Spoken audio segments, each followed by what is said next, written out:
Ce qui est d'origine végétale n'est pas forcément toujours biodégradable, et ce qui est d'origine fossile n'est pas forcément non biodégradable. On y reviendra après.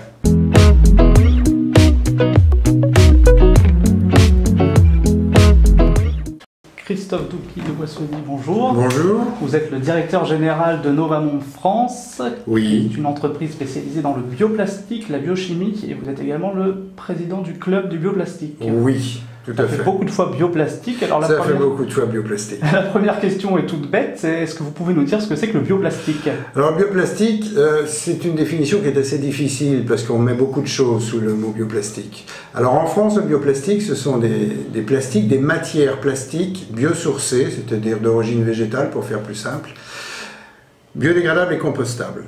Et alors concrètement, ça veut dire quoi qu'il est biosourcé et biodégradable? Alors biosourcé et biodégradable, ça veut dire que d'une part, on intègre une partie d'origine végétale. Alors malheureusement, c'est pas 100%, puisqu'aujourd'hui, on est quand même un petit peu au début de l'ère des bioplastiques, donc on n'arrive pas encore à 100%. Il faut faire très attention à ce terme biodégradable. C'est mieux d'utiliser compostable.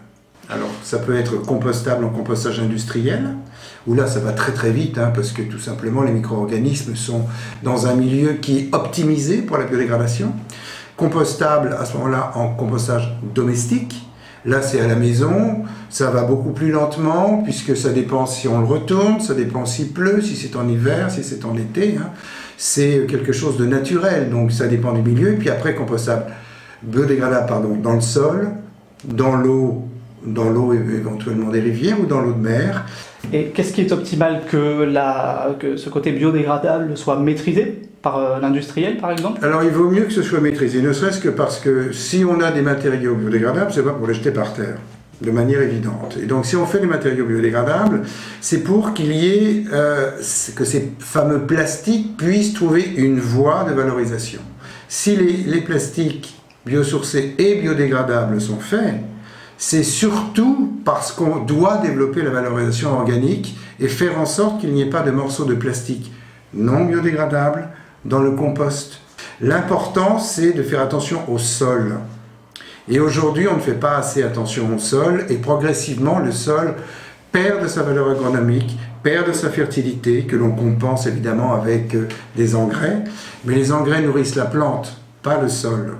Et donc le sol qui perd de sa fertilité est un sol qui, évidemment, est moins productif. Et compte tenu des enjeux que nous avons à terme, et notamment des enjeux pour nourrir la planète, on a besoin de faire attention au sol, de faire retourner au sol cette fameuse matière organique. Si chaque année, on fait retourner 4 pour 1000, pas pour 1000%, pas 4 pour 1000, c'est-à-dire 0,4%, pardon, de cette matière qui retourne au sol, on pourra à ce moment-là, en partie, si on fait attention d'ailleurs à tous les pâturages, etc., on peut compenser au niveau mondial les effets de serre. Si on a la capacité de capter du carbone et de le redonner au sol, on peut, grâce à cette initiative 4 pour 1000, compenser l'effet de serre, en tout cas ce que l'on rejette tous les ans dans l'atmosphère. Et ça, c'est très important. Ceci étant posé, c'était important de le poser, est-ce que vous pouvez nous présenter un petit peu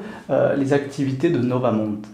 Alors Novamont, c'est un laboratoire de recherche qui fait des produits industriels et qui fait des produits de matières premières, qui fait notamment le Materbi, c'est le nom générique de l'ensemble de la gamme de ces fameux bioproduits, de ces fameux bioplastiques qui sont d'origine végétale et compostables, biodégradables en fonction du milieu.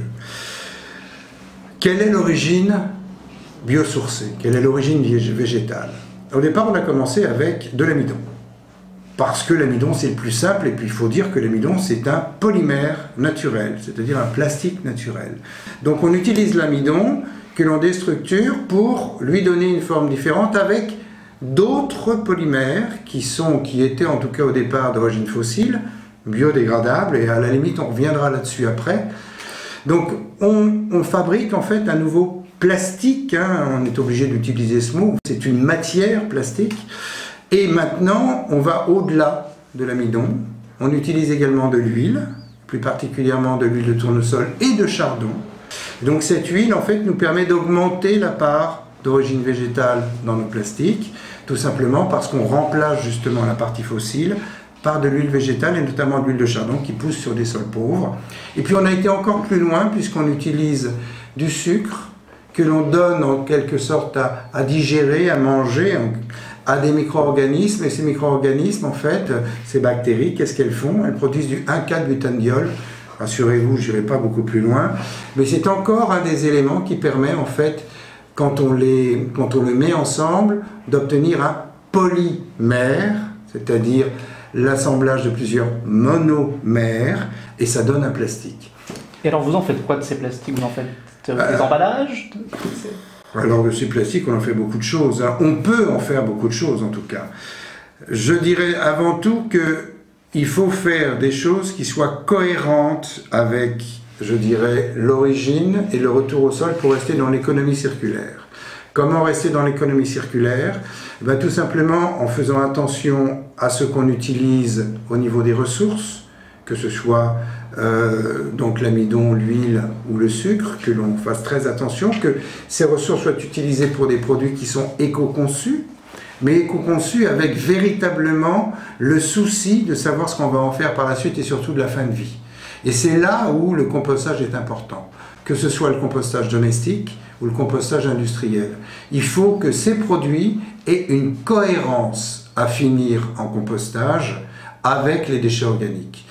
Alors j'ai une petite question au passage, parce que vous parlez des ressources, le tournesol, le sucre, ça c'est des ressources qui servent aussi à l'agroalimentaire. Alors est-ce que du coup vous n'empiétez pas sur le terrain de l'agroalimentaire? Comment ça s'organise? C'est un des soucis que nous avons. L'important c'est les surfaces.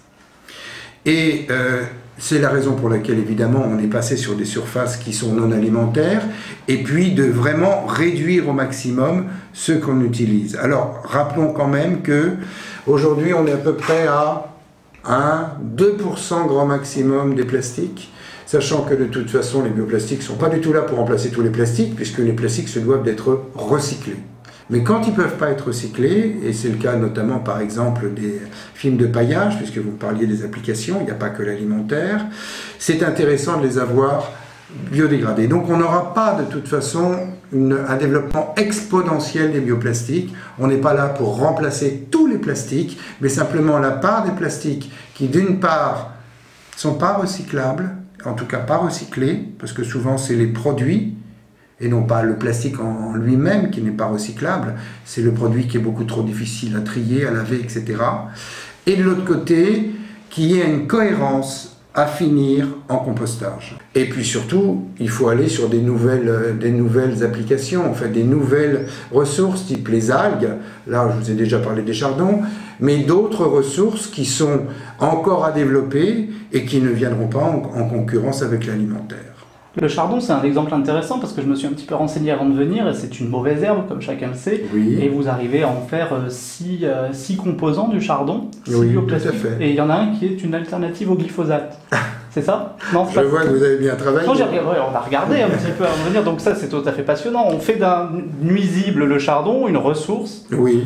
Et qui en plus permet d'éviter des produits qui sont des produits phytosanitaires mauvais pour la santé, pour l'environnement. Oui, alors là, c'est un peu le miracle de la biochimie. On a, en plus de ce qu'on appelle, nous, l'acide azélaïque, qui nous sert pour les bioplastiques, on a également l'acide pélargonique, qui est potentiellement quelque chose qui peut remplacer le glyphosate.